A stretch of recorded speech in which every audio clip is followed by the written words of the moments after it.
உலகத்திலேயே மிகப்பெரிய ஜனநாயக நாடு அமெரிக்கா என்று யாராவது சொன்னா, உலகத்திலேயே முதல் பெரிய ஜனநாயக நாடு அமெரிக்கா தான் அப்படின்னு யாராவது சொன்னா, அவனை காலில் போட்டிருக்கிறத கழட்டி அடிங்க.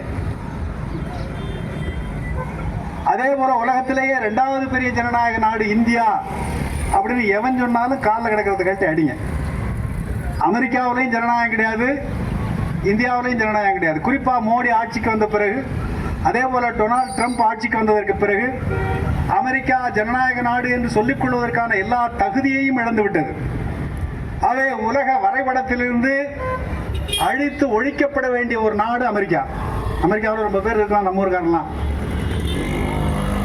நண்பர்களே, கடந்த 27ஆம் தேதி ஓமனுடைய இளவரசர் அமெரிக்காவுக்கும் ஈரானுக்கும் இடையில இந்த முரண்பாட்டை, மோதலை தீர்த்து வைப்பதற்காக பேச்சுவார்த்தை நடத்தி கொண்டிருக்கிறார்.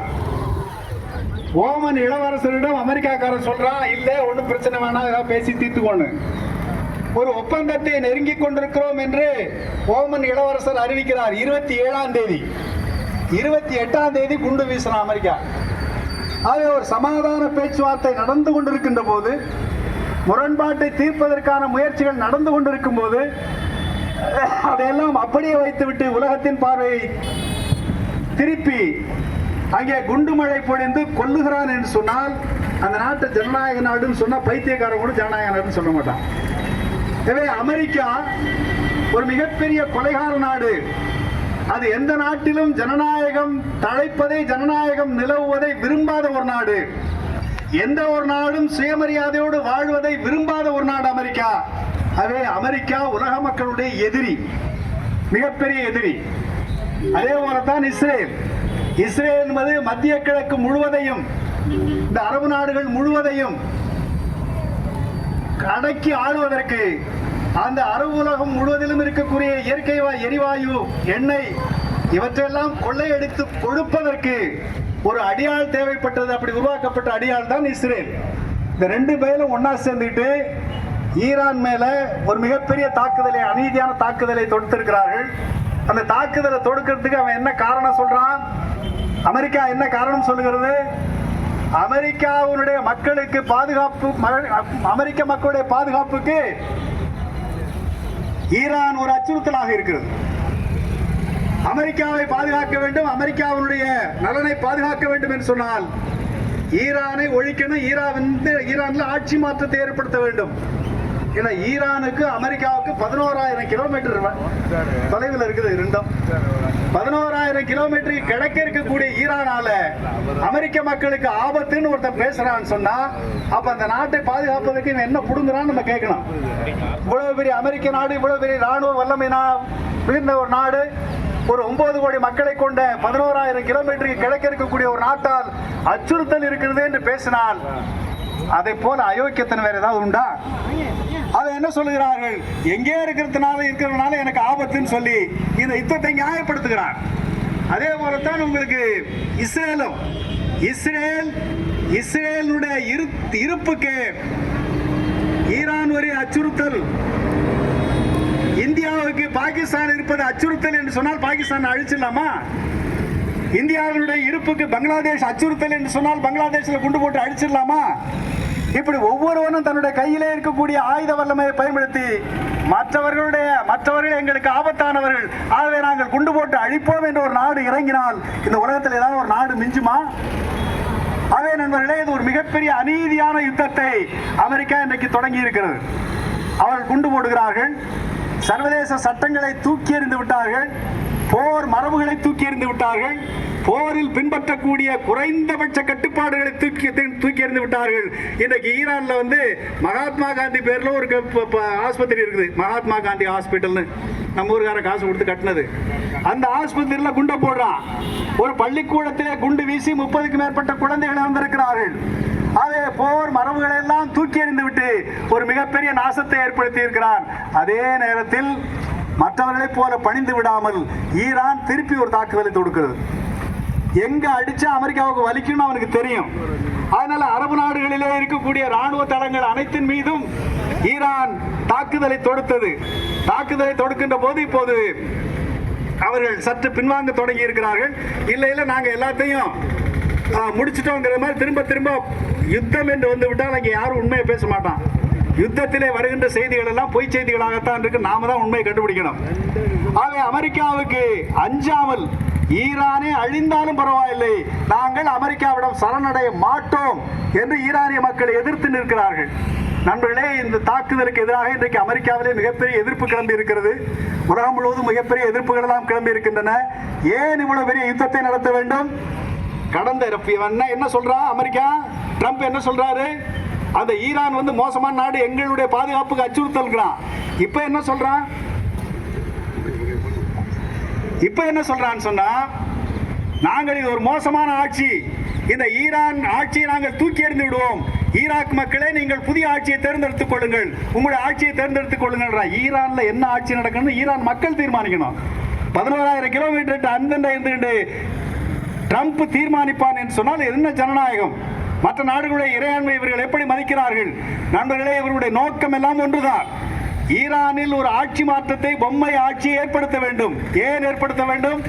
இன்றைக்கு ஈரான் தான் அமெரிக்காவுக்கு தொண்டையிலே சிக்கிய முள்ளாக இருக்கிறது.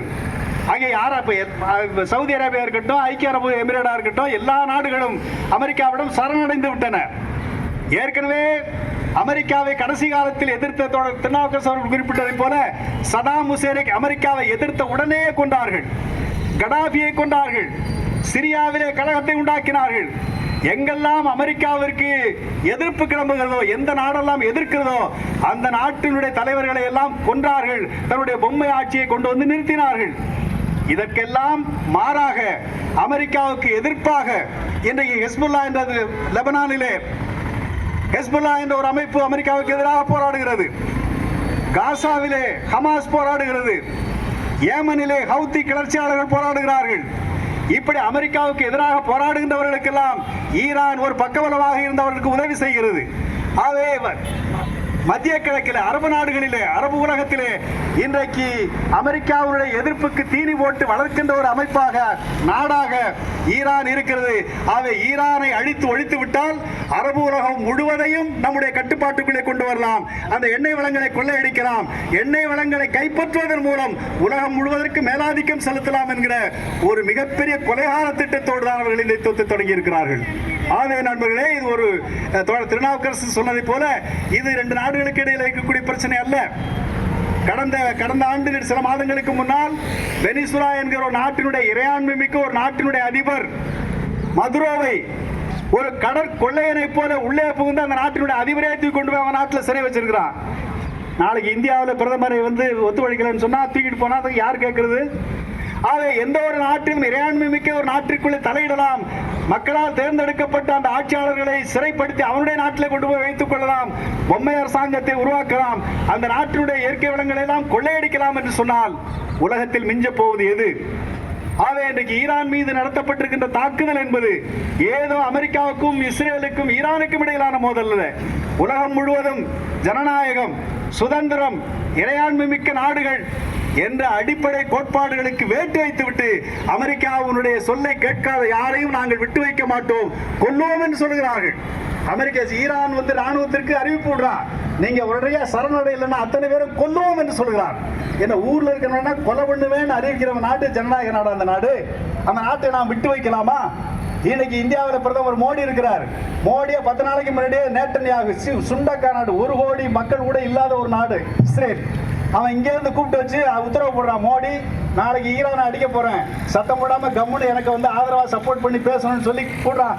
மானம் கட்டு போய் ஒத்துக்கிட்டு வர்றாங்க. திருநாவுக்கரசு சொன்னது மாதிரி மோடி ஏகப்பட்ட சிக்கல்ல சிக்கி இருக்கிறார். அது பின்னால வரும், அது பின்னால பேசுவோம். ஆகவே ஒரு நாட்டினுடைய 146 கோடி மக்கள் தொகை கொண்ட உலகத்தின் மிகப்பெரிய நாடு என்று சொல்லப்படுகின்ற நாடு ஒரு அநீதியை தட்டி கேட்பதற்கு துப்பற்று போய் ஒரு ரவுடி பயலுக்கு கையாளாக மாறி இருக்கின்ற அபரமான ஒரு நாட்டிலே நாம் வாழ்ந்து கொண்டிருக்கிறோம். ஆகவே நாளைக்கு இதே நிலைமைதான் இந்தியாவுக்கு வரும். இல்ல திருநாவுக்கரசு சொன்னது போல இந்தியாவுடைய விவசாயத்தை எனக்கு திறந்து விடு, இல்லை என்று சொன்னால் அடிப்பேன் என்று அமெரிக்காவுக்கு சொன்னால் திருப்பி கேட்பது யார்? நாம் தான் கேட்கணும். இந்தியாவில் இருக்கக்கூடிய கோடிக்கணக்கான 100 கோடி விவசாயிகள் அவருடைய நலனை கொண்டு போய் அடகு வைத்து விட்டு வந்து விட்டார்கள். அவை இப்படி ஈராக்குக்கும் அமெரிக்காவுக்கும் ஈரானுக்கும் இடையிலான போர் என்பது ஏதோ இரண்டு நாடுகளுக்கு இடையே முரண்பாட்டின் விளைவாக வந்ததல்ல. உலகம் முழுவதும் இருக்கக்கூடிய வளங்களை கொள்ளையடிப்பது யார், உலகத்தை ஆதிக்கம் செலுத்துவது யார், எனக்கு எதிராக யாரும் வரக்கூடாது என்கிற நிலையில் தான் அவர்கள் செய்கிறார்கள். இன்னைக்கு ஈரானை அடிக்கிறதுக்கு இன்னொரு முக்கியமான காரணம், ஈரானுக்கு ரஷ்யாவும் சீனாவும் ஆதரவாக இருக்கிறது. சீனா ஈரானுடைய மிகப்பெரிய அளவுக்கு எண்ணெயை இறக்குமதி செய்து அந்த நாட்டுடைய பொருளாதாரத்தை கொஞ்சம் காப்பாற்றுகின்ற வேலையை சீனா செய்து கொண்டிருக்கிறது. ஆகவே ஈரானை கைப்பற்ற வேண்டும் என்பது மட்டுமல்ல, ஈரானுக்கு உதவி செய்கிறவர்களையும் ஒழிக்க வேண்டும், உறவு செய்பவர்களுக்கும் பாடம் கற்பிக்க வேண்டும் என்றுதான் ஒரு மிகப்பெரிய யுத்தத்தை அவர்கள் நடத்தி கொண்டிருக்கிறார்கள். ஆகவே இந்த யுத்தத்திற்கு எதிராக நாடு முழுவதும் நாம் கிளம்பிட வேண்டும். இந்திய அரசு அவர்கள் இஷ்டப்படி வெளியுறவு கொள்கையை அமைத்துக் கொள்ள முடியாது. இந்திய மக்களுடைய உணர்வுக்கு எதிரான வெளியுறவு கொள்கையை எந்த அரசு பின்பற்றினாலும், எந்த பிரதமர் பின்பற்றினாலும் அவரை தட்டி கேட்பதற்கும் மக்களுடைய உணர்வை மதிக்காத எவரையும் ஆட்சியிலிருந்து அகற்றுவதற்கான உரிமை நம்மை போன்றவர்களுக்கு தான் உண்டு. ஆகவே ஈரானுக்கு எதிரான ஈரான் மீது நடத்தப்படுகின்ற இந்த தாக்குதலை நாம் மிக வன்மையாக கண்டிக்க வேண்டும். உலகம் முழுவதும் இதற்கான எதிர்ப்புகள் கிளம்பிக் கொண்டிருக்கின்றன. நாடு முழுவதும் இதற்கான போராட்டங்களை நாம் கட்டியமைக்க வேண்டும். இன்னைக்கு உள்துறை அமைச்சகத்திலிருந்து நேராக ஒரு லெட்டர் எழுதுறான். இது இந்த ஈரான் பிரச்சனையை ஒட்டி கலவரங்கள், வன்முறைகள் வருவதற்கு வாய்ப்பு இருக்குது, அதனால ஜாக்கிரதையா இருந்து. அடுத்த கட்டத்தில் எல்லாம் போலீஸ் பர்மிஷன் கொடுக்குமான்னு நமக்கு தெரியல, அதெல்லாம் ஒடுக்கிறது தான் வேலை பண்றான். ஆகவே நாம் இதையெல்லாம் தாண்டி ஈராக் மக்களுக்கு நாம் துணை நிற்க வேண்டும். ஈராக் மக்களுக்கு துணை நிற்பது என்பது நாம் நம்மையே காப்பாற்றிக் கொள்வதற்கான முயற்சியின் ஒரு தொடக்கம். ஆகவே இந்த அநீதியான யுத்தத்திலிருந்து, இந்த அநீதியான யுத்தத்தை நடத்துகின்ற அமெரிக்கா, இஸ்ரேல் ஆகிய சர்வதேச ரவுடி கும்பலை தனிமைப்படுத்தி முறியடிப்பதற்கான பிரச்சாரத்தையும் போராட்டங்களையும் தொடர்ந்து நடத்த வேண்டும். அதற்கு ஒரு தூண்டுகோலாக நம்முடைய தஞ்சையிலே நாம் இந்த முதல் போராட்டத்தை தொடங்கி இருக்கிறோம். இந்த போராட்டத்தில் கலந்து கொண்டு இந்த போராட்டத்தை வெற்றி பெற செய்திருக்கிற அனைவருக்கும் என்னுடைய பாராட்டுகளை, நன்றியையும் சொல்லி முடிக்கிறேன். நன்றி, வணக்கம்.